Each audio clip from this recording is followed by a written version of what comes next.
सुन लेते हैं। 5 वर्ष में 10 करोड़, हर साल 2 करोड़ और 5 साल में 10 करोड़। 10 करोड़ का मतलब है 5 गुना करिए तो 50 करोड़ लोग, 125 करोड़ लोगों में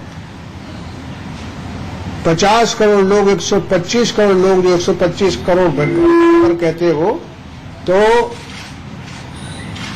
50 करोड़ लोगों का जिंदगी 5 बरस में, 25 करोड़ लोगों में 50 करोड़ लोग, 125 करोड़ लोग, जो 125 करोड़ बनकर कहते हो, तो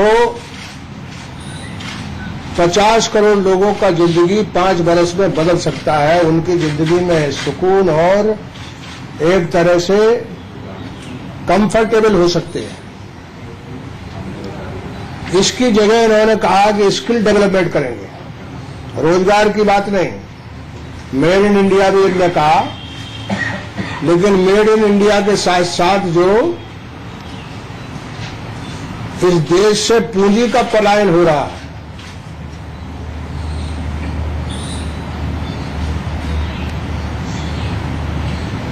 वो उस पर देश का कोई ध्यान नहीं है। सारे देश के कारपोरेट जो है वो सब दुनिया में इस देश का पैसा लगा रहे हैं।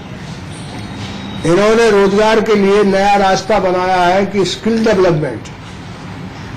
स्किल डेवलपमेंट के लिए ना तो आज इंफ्रास्ट्रक्चर है, ना संस्थाएं हैं, और यदि आज से काम करेंगे तो पिछले लगभग 20 बरस लगेंगे। जेडीयू अध्यक्ष शरद यादव को आप सुन रहे थे, लेकिन कुल मिलाकर इस वक्त गहमा गहमी बहुत ज्यादा बढ़ गई है बिहार की सियासत को लेकर। मुलायम के अलग होने के बाद बिहार की सियासत काफी ज्यादा बदल जाएगी। इंडिया न्यूज ने विधानसभा चुनाव से पहले राज्य में बड़ा सर्वे भी किया है। इसमें मुकाबला कांटे का नजर आ रहा है। बिहार की जनता से हमने सबसे पहला सवाल यही किया कि अगर बिहार में आज चुनाव हो तो आप किसकी सरकार बनाना चाहेंगे। सबसे ज्यादा 49% लोगों ने एनडीए की सरकार बनाने की बात कही, तो 47% लोग नीतीश, लालू और कांग्रेस के महागठबंधन के समर्थन की बात कह रहे हैं। हमने फिर पूछा कि बिहार का विकास कौन कर सकता है। इस सवाल के जवाब में नीतीश कुमार पीएम मोदी से आगे दिखे। 48% लोगों ने नीतीश का नाम लिया, तो 36% लोगों ने पीएम मोदी के नाम पर हामी भरी। हमने आगे पूछा कि राज्य में जाति धर्म की राजनीति आखिर कौन कर रहा है। 32% लोग मानते हैं कि महागठबंधन के नेता जाति धर्म की राजनीति कर रहे हैं, जबकि 31% लोग एनडीए पर इसका आरोप सही मानते हैं। वहीं 37% लोग ऐसे थे जिन्होंने कहा दोनों ही ऐसी राजनीति कर रहे हैं। हमने अगला सवाल किया कि क्या जेडीयू बीजेपी गठबंधन टूटने के बाद बिहार में विकास की रफ्तार धीमी पड़ी है। 55% लोगों ने इसका जवाब हाँ में दिया, तो 35% लोगों का जवाब ना में था।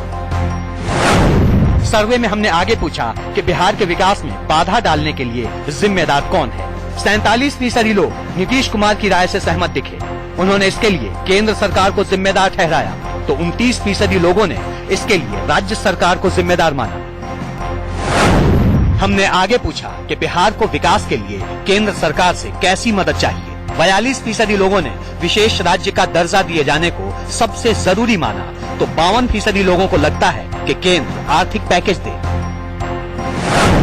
हमने लोगों से पूछा कि विधानसभा चुनाव में आपके हिसाब से सबसे बड़ा मुद्दा क्या है।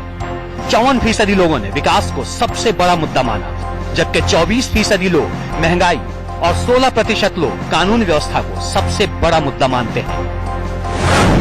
हमने आखिर में पूछा कि अगर लालू और नीतीश की साझा सरकार बनी तो क्या ये लंबी चलेगी।